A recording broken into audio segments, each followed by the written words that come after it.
a word, is a word, to just splitting into the words. Similarly, the statement into a word. So I have split it and also created the vector corresponding to the each and every word, whatever we have represented. So I will represent by using this as one and two as a is, three as a four, like that. I will represent each and every word as a unique value. So this is you will get up to you can say 10 million dimensionality. You have 10 million dimensionality. So what will happen in the recurrent neural network? Why we are taking this consideration as a layer or hidden layer means it will try to preserve from last word to, you can say, first word to last word. That is also makes sense. First word to last word. It will try to preserve some weights. This is the main important. It will try to preserve some of the weights or information from first word to last word. Did you understand?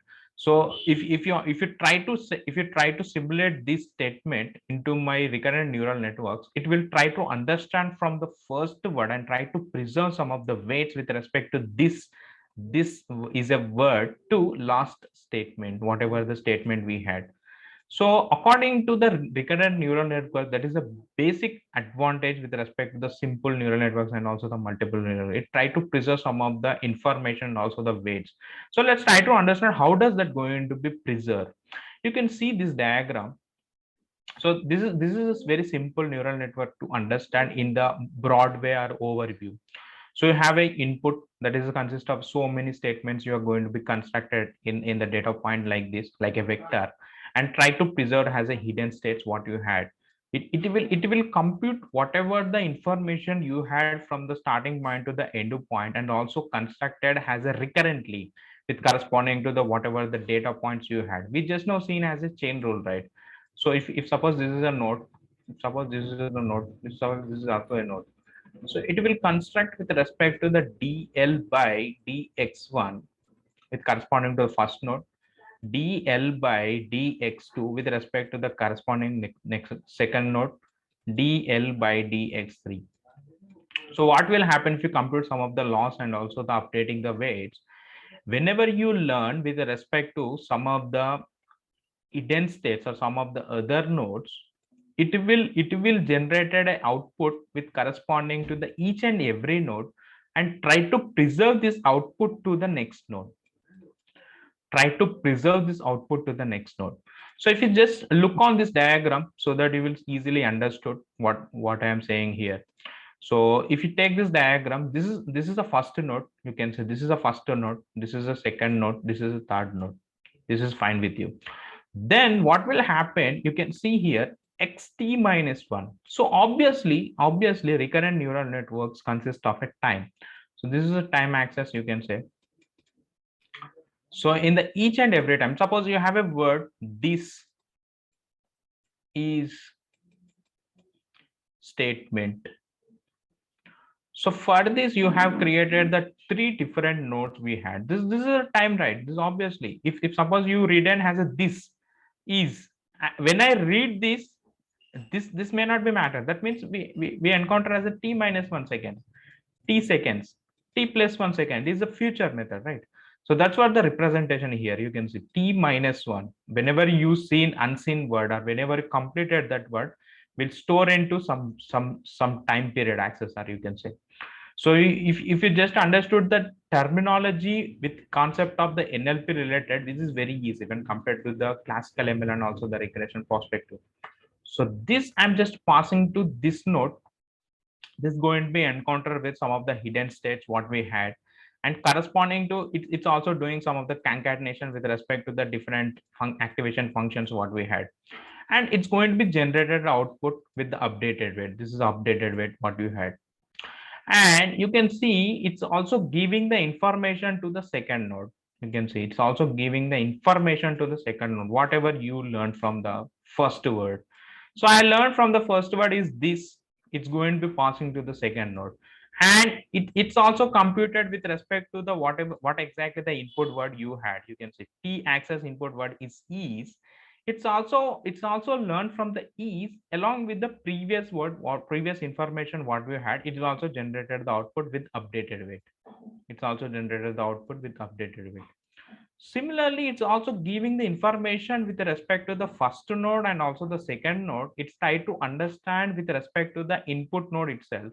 You can see this statement is also works with corresponding to the node what we had, and try to understand and try to construct some of the hidden layers what we had. Then it's also generating the output.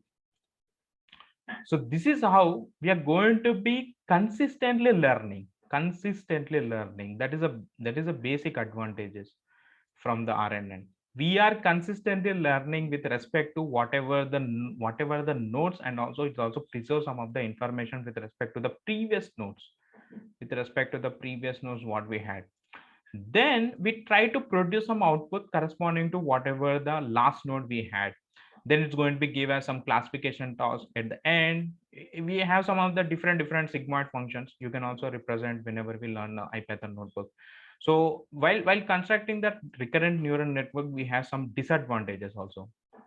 So let's try to understand some of the disadvantages. So it is less computation power. First thing, less computation power with other models. Computation power with other models, and it may not be hold longer sequences, or it may not be hold the weights of the longer sentences. You can say longer sentences. If suppose I have a sentence with this is a statement, so this is fine up to RNN. But what if I have a word with, I have a sentences with around 10 million kind of the sentence, or you can say 1 million kind of the sentence, at least for 1 lakh of the sentence. So if I have a sentence like 1 lakh of a sentence constantly, it may not be preserved that much of information when compared to the other models. So that is a one drawback I can say. When compared to the RNN, we have some other different algorithms we are going to be implemented, such as LSTM. So the LSTM, the name itself, long long preservative statement with corresponding to the whatever we had. And also the RNN, we had RNN because of only the small kind of the sequences to preserve. It may not be preserved the longer sentences or longer wide sentences we had. And something called as a GRU also, get a recurrent unit. So we're going to be learn this maybe the upcoming classes, but as of now we can stick on understand about the RNN, how does that going to be works out. And some other optimization algorithms we had in the deep learning is stochastic gradient descent and gradient descent. So these are some of the optimization algorithms we are going to be try to understand with corresponding to different concepts called as boosting mechanisms, and also the XGBoost. So these are very popular, I can say. Whenever you have some of the longer sentences of the preserved sequences, you try to understand, you have to minimize some of the functions, according to whatever the data sets you are working with. So we have so many techniques to do that. One is the mini batch SDD.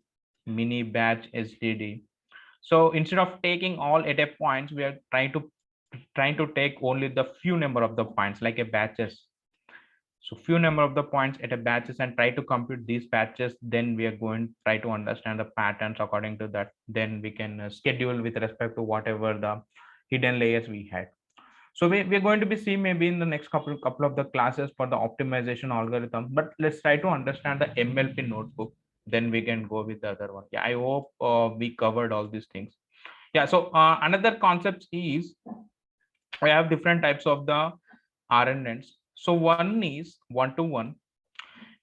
It will going to give some input corresponding to, it's also generate some output. So this is straightforward one-to-one. This is fine with you. And something called as, you can see, one-to-many. So one-to-many, whenever you give some input, it will try to understand with respect to the three different outputs. If suppose you can say some applications called you can say, if suppose I just called at my phone, hey Google, open YouTube. Hey Google, open YouTube. Somehow this going to be works out internally and try to understand some preserving concepts with respect to the hidden layers what we had, and it is also generated with corresponding three different layers or three different output results.